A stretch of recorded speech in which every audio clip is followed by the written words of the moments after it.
শুভেন্দুর এই স্বপ্ন সাকার হতে কোনো দিন দেবে না।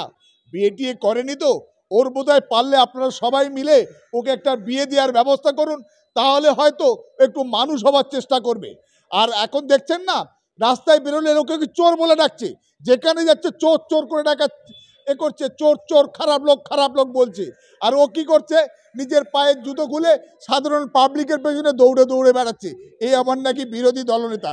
এটা আমাদের বাংলার জন্য সত্যি লজ্জা, যেরকম একটা অপদার্থ সাম্প্রদায়িক একটা ভণ্ড সে আজকের মানে বিরোধী দলনেতা হয়ে বিধানসভায় বসে আছে। এটা বাঙালি জাতির জন্য কলঙ্ক এবং লজ্জার। ফিরহাদ হাকিমের একটা মন্তব্য নিয়ে আমরা দেখেছিলাম মিডিয়া বেশ ব্রেকিং নিউজ হতে, কিন্তু আমরা এটা দেখিনি যে শুভেন্দু অধিকারীর এই মন্তব্য এবং হেমন্ত বিশ্ব শর্মার ওই মন্তব্য নিয়ে কোনো ব্রেকিং নিউজ আমরা হতে দেখিনি। এই মিডিয়া আমাদেরকে কোন পথ দেখাচ্ছে? আসলে মিডিয়া কাদের, কোন মিডিয়াগুলো এই সমস্ত অপপ্রচার করছে? কিছুদিন বাংলাদেশ সনাতনীদের অত্যাচার করছিল, হিন্দু করছিল, এখন আবার জঙ্গি খুঁজে বেড়াচ্ছে মিডিয়া। আসলে মিডিয়া তো এখন হচ্ছে গদি মিডিয়া এখন সাম্প্রদায়িক মিডিয়া। তাদের তো কোনো সঠিক সংবাদ মানুষের কাছে উপস্থাপন করা, তুলে ধরা, মানুষের কাছে পৌঁছে দেওয়ার যেটা দায়িত্ব, সাংবাদিকতার যে মূল মন্ত্র, সেটা থেকে তারা সরে গেছে। শুধুমাত্র রুটি রুজির জন্য, করে খাওয়ার জন্য তারা আজকের এই ধরনের সাম্প্রদায়িক এবং বিভেদমূলক সমস্ত তথ্য উপস্থাপন এবং পরিবেশন করে বাংলার পরিবেশকে তারা দূষিত করার চেষ্টা করছে।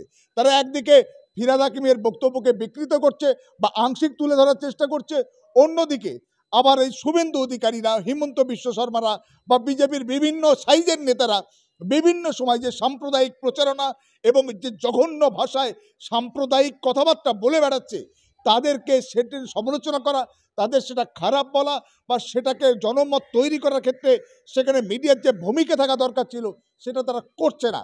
কারণ ওই মিডিয়া এখন ওই শুধুমাত্র দুপেগের বিনিময়ে খেটে যায় ভাড়া। আসলে এরা খেয়ে না খেয়ে এই সমস্ত সংবাদ উপস্থাপন বা পরিবেশন করছে, সেটা বলা খুব মুশকিল।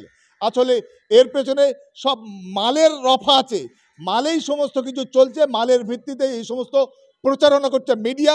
এই গদি মিডিয়া, বিশেষ করে দুটো তিনটে মিডিয়া, তারা মরিয়া হয়ে গেছে যেন একটা সাম্প্রদায়িক মেরুকরণ তৈরি করার জন্য এবং শুভেন্দুকে একটা অনেক বড় মাপের নেতা এইটা দেখাবার বা প্রতিষ্ঠা দেওয়ার জন্য এই মিডিয়া যেন একেবারে মরিয়া হয়ে পড়েছে।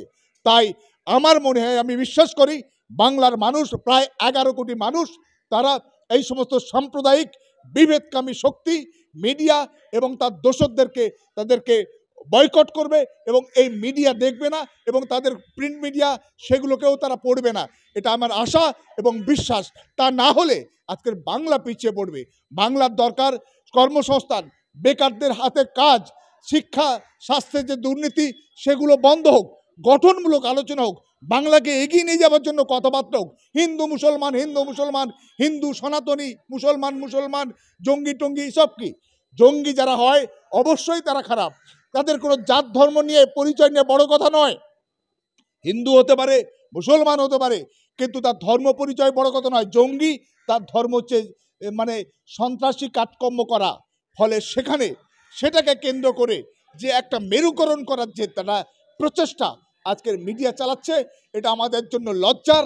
এবং এই মিডিয়াগুলোকে অবশ্যই আবার বলবো যে সাধারণ বাঙালি সমাজ তাদেরকে বয়কট করুক, তাহলেই তারা সবক শিখবে, তারা হয়তো লাইনে ফিরবে। আপনি বললেন যে তিনি একটি রাজ্যের মুখ্যমন্ত্রী, সংবিধানে হাত দিয়ে শপথ নিয়েছিলেন যে দেশের যে আইনের শাসনকে তিনি বলবৎ করবেন, সংবিধান মেনে চলবেন এবং সংবিধানের যেটা মূল প্রতিপাদ্য যে ভারতবর্ষ একটি ধর্মনিরপেক্ষ গণতান্ত্রিক রাষ্ট্র এবং সেখানে কোনো ধর্ম, কোনো বর্ণ, কোনো জাতি, কোনো লিঙ্গ, কোনো ভাষার ভিত্তিতে কোনো ইনজাস্টিস, কোনো কটু মন্তব্য, কোনো রকম বৈষম্য আপনার সেটা গ্রাহ্য করবেন না বা সেটাকে তিনি কোনোভাবেই করবেন না বিং এ মুখ্যমন্ত্রী। কিন্তু তিনি মুখ্যমন্ত্রী হয়ে মুখ্যমন্ত্রীর চেয়ারে বসে যেভাবে সাম্প্রদায়িক কথাবার্তা বলে চলেছেন দিনের পর দিন, বছরের পর বছর, কিন্তু তারপরেও কেন্দ্রীয় সরকার উচিত ছিল এই হিমন্ত বিশ্ব শর্মাকে অবিলম্বে মুখ্যমন্ত্রীর পদ থেকে বরখাস্ত করা এবং সেখানে রাষ্ট্রপতি শাসন জারি করা এবং নতুনভাবে প্রয়োজনে মানুষের ম্যান্ডেট নেওয়া, বা যদি ওই শাসক দল যারা আছে সেই শাসক দলের থেকে অন্য কাউকে মুখ্যমন্ত্রী করা। কিন্তু তা না করে কেন্দ্রীয় সরকার এবং রাষ্ট্রপতি তারাও কিন্তু তাদের সঠিক দায়িত্ব পালন করছেন না। কারণ কোনো একজন যদি দিনের পর দিন একটা নির্দিষ্ট ধর্মীয় গোষ্ঠীকে টার্গেট করে এবং তাদেরকে অবমাননা করে, তাদের বিরুদ্ধে কটু কথা বলে, সেটা কিন্তু সংবিধান অবমাননা, আইনের শাসনকে অবমাননা। এবং এই অবমাননা যদি দিনের পর দিন চলতে থাকে তাহলে সাধারণ মানুষের আস্থা এবং ভরসা কিন্তু চলে যাবে এবং টলে যাবে। কারণ যে একটা মুখ্যমন্ত্রী যদি এইভাবে কথা বলে তাহলে সাধারণ পাবলিক, সাধারণ জনগণ, তাদের মুখে কোনো লাইসেন্স থাকবে না, যা যা মুখে আসবে তাই বলতে থাকবে। হিমন্ত বিশ্ব শর্মার মনে রাখা দরকার, এই ভারতবর্ষে, এই আসামে বলুন, পশ্চিমবঙ্গে বলুন, যারা ধর্মীয় সংখ্যালঘু বা মুসলিম সম্প্রদায়ের মানুষ, তারা কেউ বিদেশ থেকে, আরব থেকে আসেনি। তারা সন অফ সয়েল, এই ভারতবর্ষের ভূমিপুত্র, তারা মূল নিবাসী। তারা ছিল শূদ্র একটা সময়ে।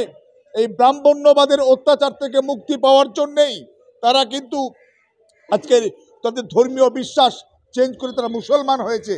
কিন্তু তারা তাদের এই ভারতবর্ষ যখন স্বাধীন হয়, সেখানে কিন্তু ভারতবর্ষের স্বাধীনতার সময়ে কিন্তু সংবিধানে স্বীকার করে নেওয়া হয়েছে যে এখানে কোনো রকম কোনো ধর্মের ভিত্তিতে কোনো বৈষম্য থাকবে না, সবার থাকবে সমান অধিকার, সবাই পাবে সমান মর্যাদা। কিন্তু তার খেলাপ প্রতি মুহূর্তে এরা করে চলেছে। এইভাবে যদি তারা করতে থাকে এবং চলতে থাকে তাহলে কিন্তু অবশ্যই সেটা সংবিধান অবমাননা এবং ভারতবর্ষের আইনের শাসনকে বুড়ো আঙুল দেখানোর শামিল। এবং এইভাবে যদি আইনকে তোয়াক্কা না করে আজকের আইনসভার সদস্যরা, তাহলে কিন্তু সেটা ভারতবর্ষের জন্য দুর্ভাগ্যের। এবং আমরা মনে করি এবং বিশ্বাস করি কেন্দ্রীয় সরকার এবং রাষ্ট্রপতির অবিলম্বে এই হিমন্ত বিশ্ব শর্মার যে এই আলগা জীবকে টেনে ধরা দরকার এবং তাকে সবক শেখানো দরকার এবং তাকে উচিত শিক্ষা দেওয়া দরকার। অবিলম্বে তাকে মুখ্যমন্ত্রীর পদ থেকে অপসারণ দরকার। কিন্তু তারাও তা করছে না। তারা মনে করছে যে এইভাবে সাম্প্রদায়িক মেরুকরণ, সাম্প্রদায়িক বিভাজনের মাধ্যমে শুধুমাত্র ক্ষমতায় টিকে থাকা।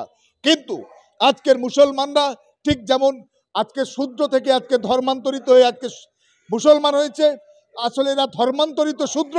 অন্যদিকে শূদ্র, scheduled caste, scheduled tribe, OBC, তারা সবাই কিন্তু একসঙ্গে মূল নিবাসী মানুষ। তারাই কিন্তু ভারতবর্ষের সংখ্যাগরিষ্ঠ 85 থেকে 90%। এবং আসামেও তারা একইভাবে প্রায় 90%-এর কাছাকাছি। ফলে সেই সংখ্যাগরিষ্ঠ মূল নিবাসী মানুষ, শূদ্র এবং ধর্মান্তরিত শূদ্র, তারা কিন্তু এই দেশের ভূমিপুত্র। খাইবার বোলান গিরিপথ থেকে যে সমস্ত আর্য আধিপত্যবাদীরা ভারতবর্ষে প্রবেশ করেছিল, তারা বিভিন্ন ছলে বলে কৌশলে ভারত রাষ্ট্রের বিভিন্ন জায়গায় ক্ষমতায় ঢুকে গিয়ে তারা ভারতবর্ষের ভূমিপুত্রদেরকে অপমান করছে, তাদের বিরুদ্ধে কটু কথা বলছে, তাদেরকে বৈষম্য, নির্যাতন এবং নিষ্কাশনের শিকার করেছে।